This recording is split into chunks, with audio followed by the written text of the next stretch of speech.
Quality is not an act, it is a habit. Hello, this is the Quality Link, brought to you by the regional network of standard setting bodies, which make up the CARICOM Regional Organization for Standards and Quality Cross-School. Every month on the Quality Link, we present one national standards body, NSB, to explore, discuss, or just give an update on how individual NSBs are supporting quality of life and business growth through standards, conformity assessment, and the metrology. Good day. This is Cross-Q Quality Link podcast. My name is Tamara Baker, and I am a Standards Development Officer at the Bahamas Bureau of Standards and Quality. This episode is Standards and the Environment. And joining us are two of our stakeholders from our Environmental Management and Protection Technical Committee. We have Dr. Ancilleno Davis, who's the Assistant Professor of Environmental Sciences at the University of the Bahamas. And also we have Executive Director Casuarina McKinney-Lambert from BREEF, the Bahamas Environment Educational Foundation. Welcome. Dr. Davis, let's start with you. Would you give us a more in-depth introduction of yourself and tell us what you do as it relates to the environment? Hi, good day. So I work primarily at the University of the Bahamas North Campus in Grand Bahama, where I teach environmental and sustainability related courses in the Small Island Sustainability Program. I own the Science and Perspective brand throughout social media, where I do informal and formal teaching on environmental or sustainability related matters. And for the Bahamas Bureau of Standards and Quality, I chair the Technical Committee for Environmental Protection and Management, which has many different stakeholders from the Bahamas in there, including NGOs and for-profit organizations. Thank you so much, Dr. Davis. Executive Director McKinney-Lambert, tell us more about yourself as it relates to the environment and working in the Bahamas. Good day, and thank you. So I'm the director of BREEF, the Bahamas Reef Environment Educational Foundation, which is a Bahamian NGO established 30 years ago, focused on conservation and education regarding the marine environment, recognizing that about 95% of our country is actually underwater. We really need to think about what goes on beneath the waves as well as above. BREEF is focused on environmental education and making sure that the public is aware of what's going on in the environment and become active and engaged stewards of the environment. Thank you so much, Executive Director McKinney-Lambert. So let's talk about environmental protection as a global concern and also locally. We know that we've had hurricanes and we've had flooding, and we know that standards play a part, because standards can be an effective tool to reduce environmental impact. And one way to look at standards is looking at it as the distilled wisdom of people with expertise in their subject matter and who know the needs of the organizations they represent. So I took that from ISO, the International Organization for Standardization. Talk more on that for us, if you may. Dr. Davis, we can start with you. I think at the crux of our work for standards and quality in the Bahamas, as pertains to the environmental sector, is that we need to know where we are now and where we were in the past, so that we can advise how we develop our country into the future. You just mentioned hurricanes, and definitely there's climate change issue, but what exactly is flooding? What is a hurricane? How do we measure wind speed or the ocean's depth? We need standards for these things. And in the aftermath of hurricanes like Hurricane Dorian, when we're talking about pollution, oil spills, and the restoration or cleanup of those events, we need standards that can be adequately represented to the stakeholders in the community, as well as standards that the community can understand and perhaps even collect for themselves. So making sure that we have in place educational initiatives, like at the University of the Bahamas, where a student can learn how to collect information on the environment They can learn to collect the baseline data for what quality of water we have in our surrounding coastline, on our inland waters, in our groundwater. And then after there is an impact, how do we think about recovery and how do we measure those things? And as we move towards recovery, how do we report that out, not just to the stakeholders who are living in that environment, but also to the government, to the commercial entities that might be responsible for the cleanup or for restoration of an environmental impact. And then for the future, for those who are coming after us, so that they would know what has happened in the past and how they measure and respond to those things. Thank you so much. So you mentioned recovery after environmental impacts and also as relates to measurement. Director McKinney-Lambert, do you want to touch on that? Absolutely, thank you. So we certainly have had numerous examples of environmental damage and having some decent baseline information of what the environment was like before that damage occurred. For example, the fuel spill that took place in Exuma last year, understanding what that area was like before, and then being able to monitor the cleanup activities and understand the repercussions, not just for the environment, but also for other issues such as human health. And when after a spill such as that, will it be okay for people to eat seafood coming out of that area, for example? Dr. Davis also mentioned an oil spill that took place in Grand Bahama during Hurricane Dorian, and thinking about how is that really monitored, and how are the cleanup activities being done in a way that meets both our own Bahamian standards, but also is in line with international standards and best practices.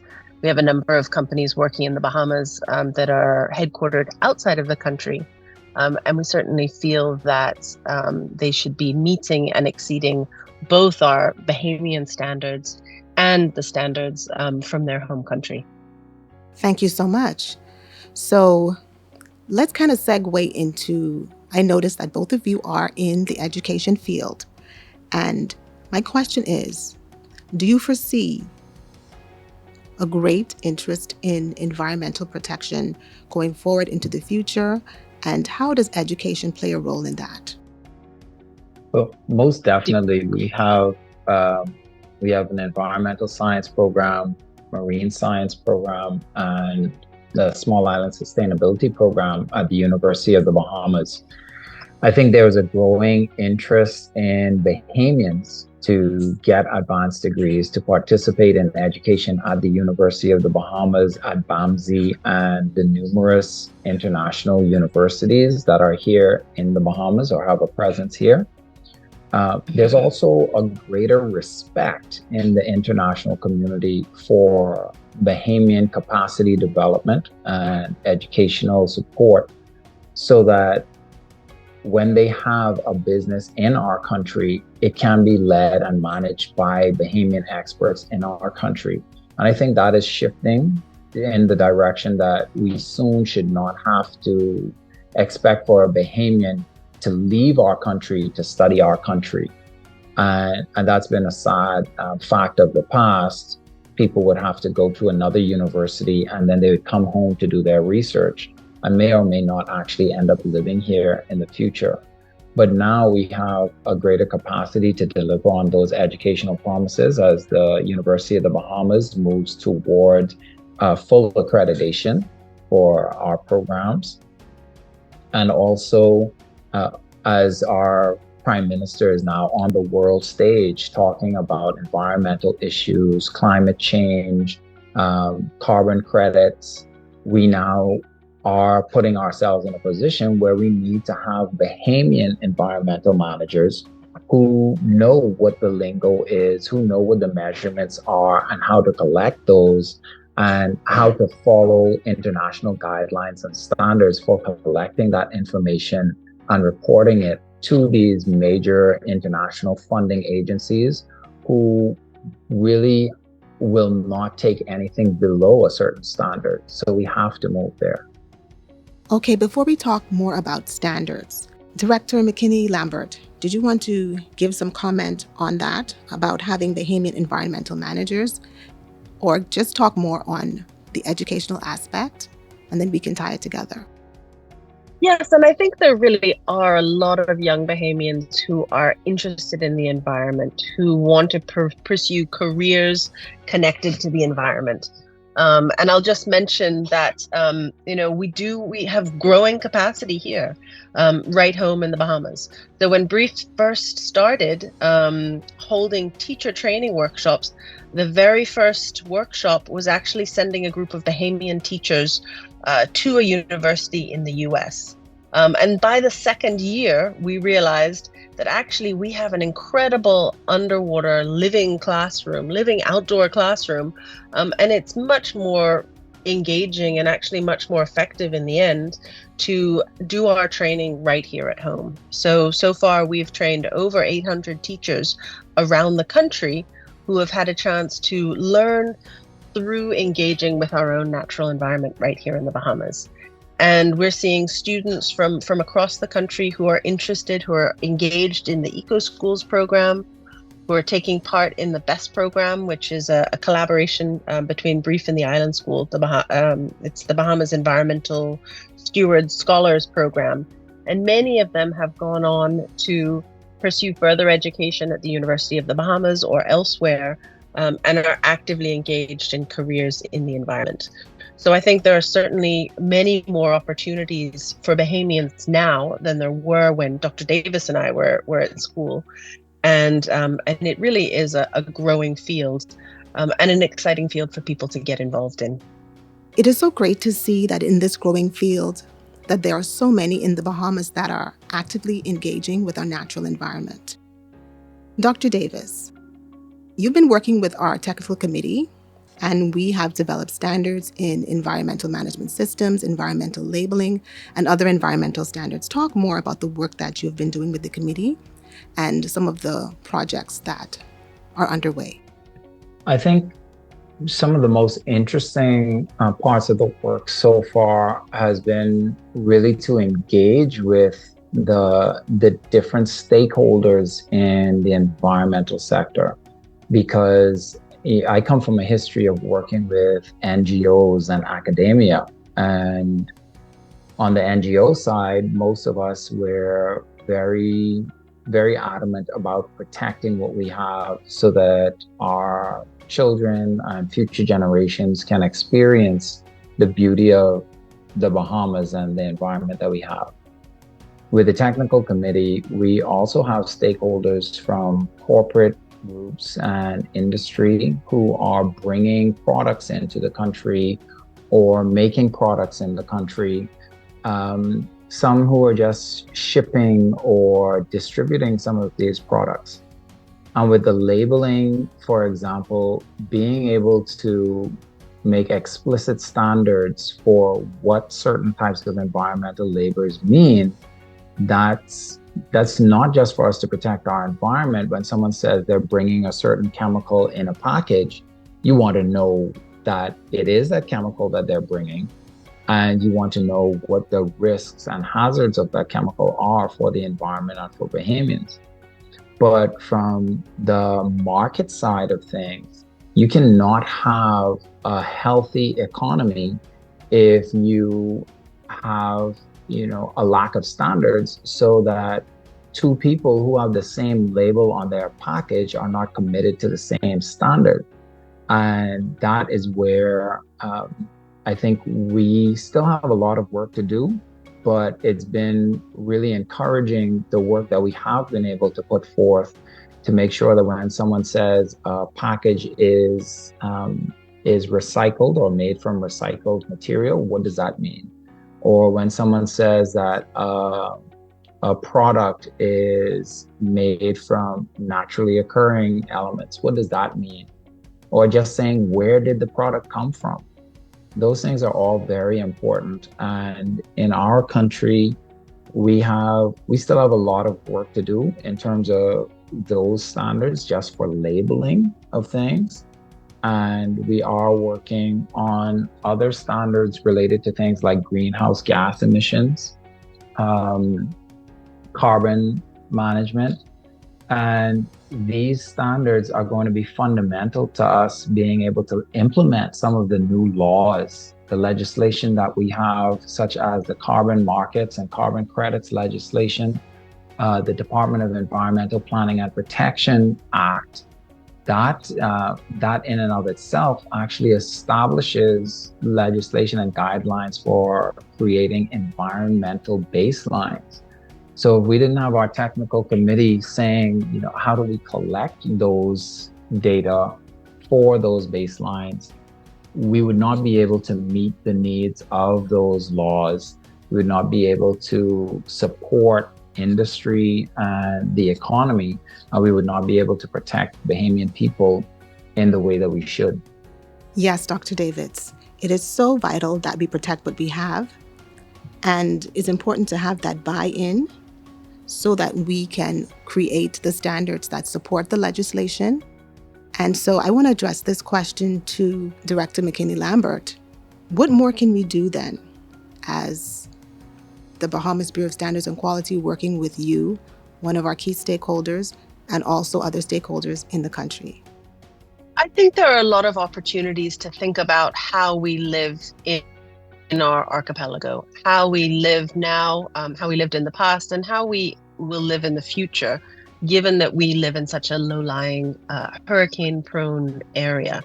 And some of the standards that are sort of cross-cutting that have to do with greenhouse gas emissions and our ability to address and adapt to climate change are really relevant here, particularly things like land clearing. One of the requirements under the Town Planning Committee is that land clearing is to be restricted to the building footprint only. And, all of us have seen many examples of land clearing that goes way beyond that particular standard of leaving some of the trees on a lot that are serving the purpose of sequestering carbon, meeting some of our requirements under the Paris Agreement regarding greenhouse gases, and also protecting human houses. Trees, for example, are wonderful at absorbing water and reducing flooding. Protecting our houses from excess sun and protecting our islands in general. So thinking a little bit broader in terms of what are our standards as far as land use, and also thinking about coastal setbacks, making sure that we're not building in places that are subject to extreme storm events, not building too close to the shoreline, and not building in areas that are flood prone. Having standards regarding that is really absolutely essential.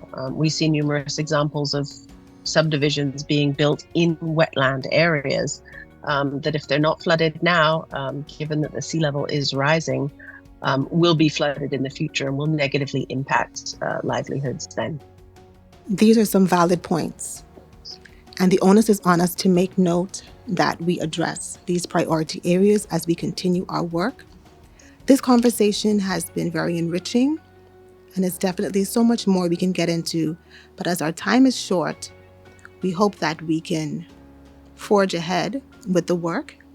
And so I also want to thank you again for the work you are doing in your respective areas, and also the work you've been doing along with the BBSQ. So thank you so much for joining us on this podcast.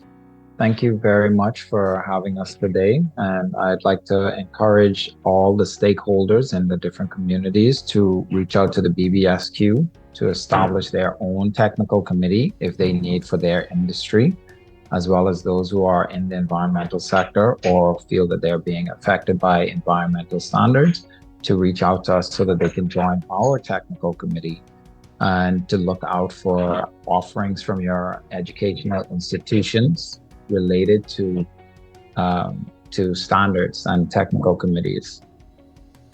Thank you so much for the opportunity to join, and we certainly encourage people to make themselves aware of opportunities that are out there, and also communicate when you see things that don't seem right, that need to be addressed when it comes to the environmental field, and of course in general, but effectively communicating about challenges and getting involved.